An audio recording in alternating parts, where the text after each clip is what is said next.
So let's go over to Mississippi then first because I feel and correct me if I'm wrong, but that story has just been largely ignored. Status Quo is one of the few places that really investigated this story. So let's start basic. What is going on in Mississippi?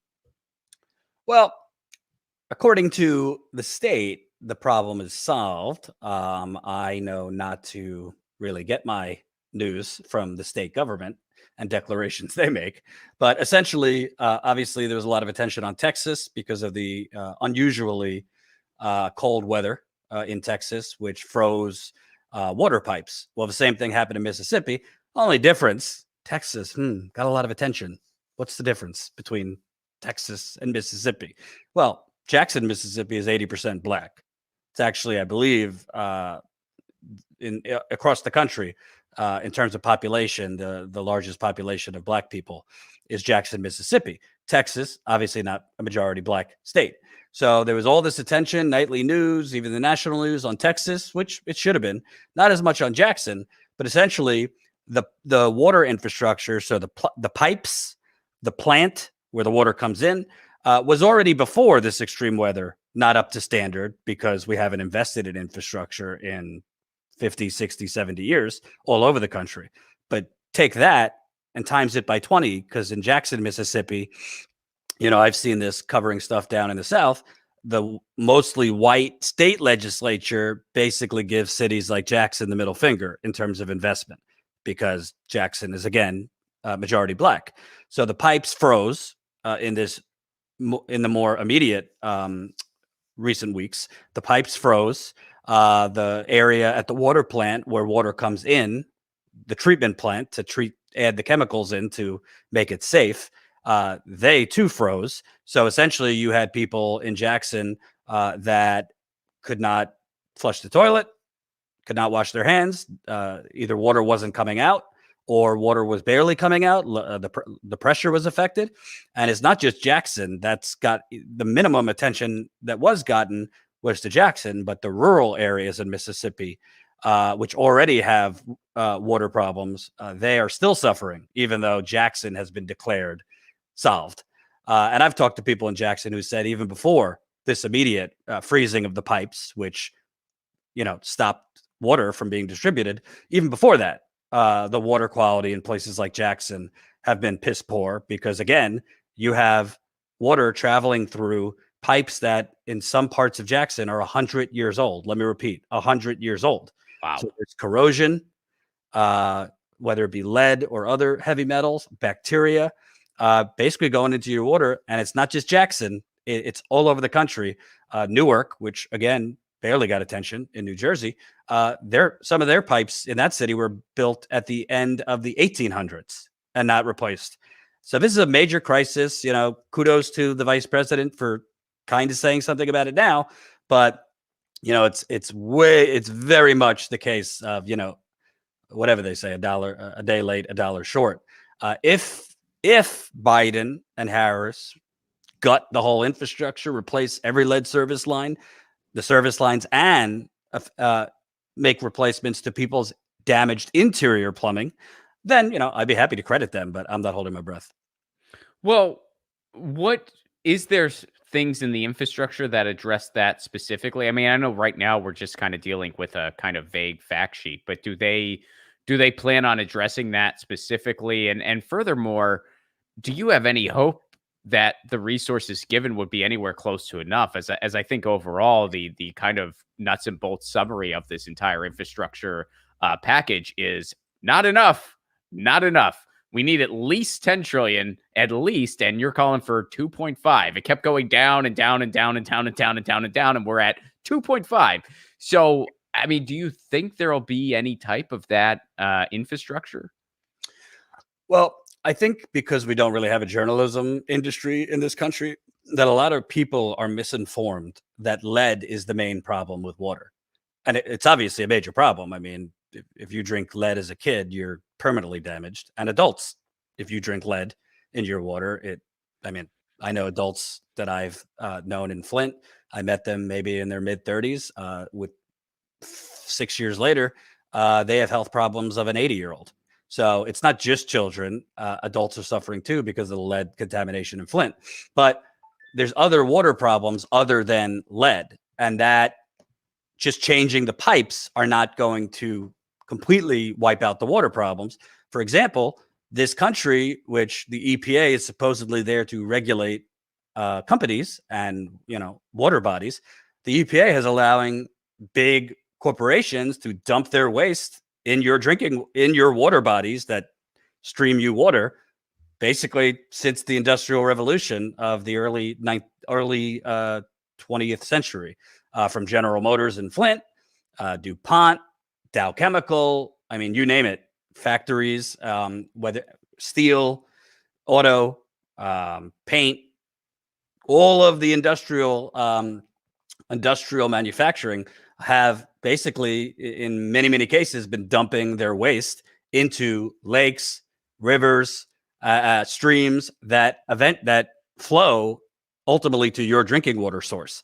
This is why we have a major problem with a chemical called PFAS, which there's been some coverage of. But again, none of these topics are sexy. And it's not like as simple as like, oh, Matt Gaetz, antagonist, boogeyman, CNN leading with Matt Gaetz.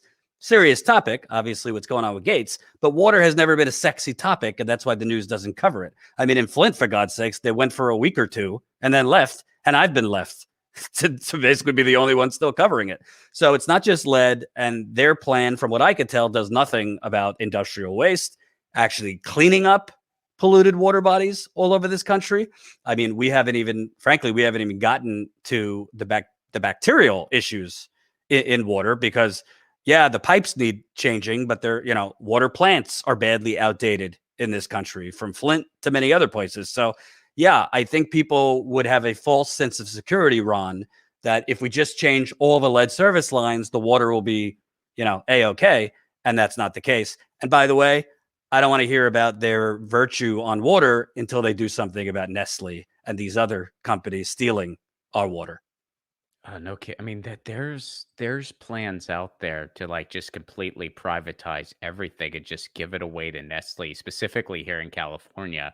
And when you look at it, it's absolutely terrifying. It looks like a page out of a dystopian novel, but it could be our reality. And you brought up how the media ignores it, and there's no. I think it's even worse, and I'm sure you'd agree with this, but I think it goes far beyond. It's not a sexy topic. That's part of it, absolutely.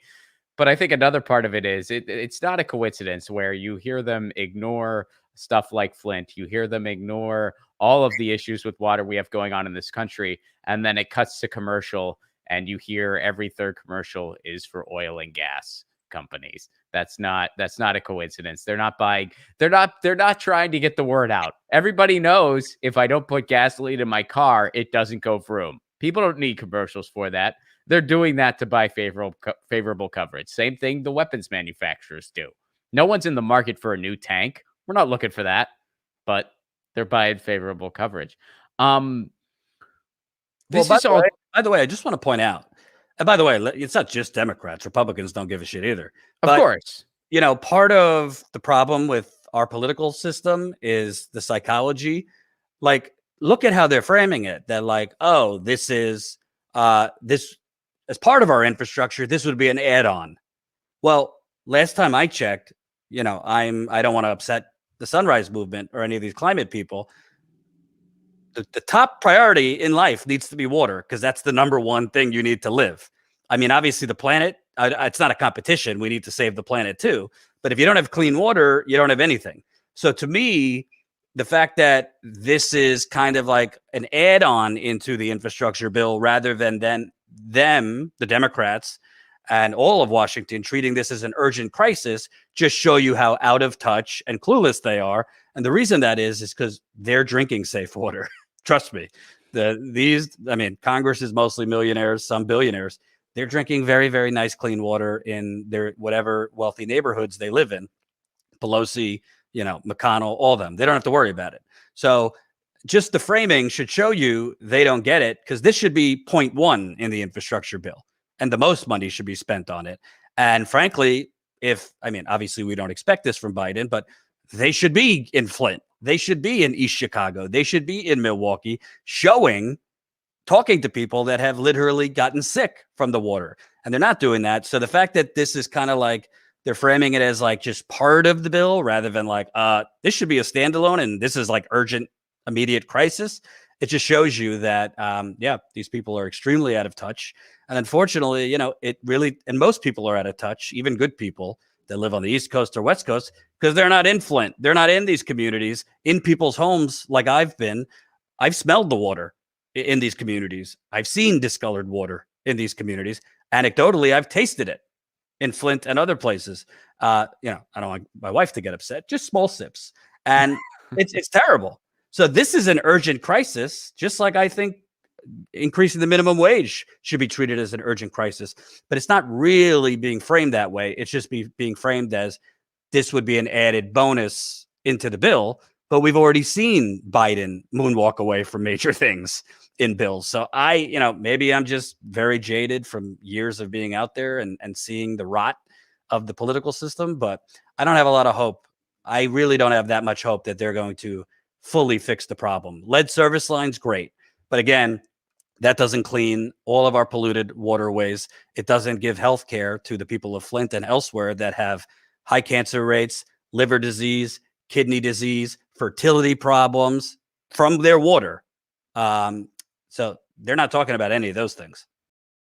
Get your news on with Ron. Don't you want to know what's going on? We're getting our news on today. Get your news on with Ron. Don't you want to know what's going on? We're getting our news on today. You can tweet me an article at Ron Placone. We'll go through it together and make it our own. Get your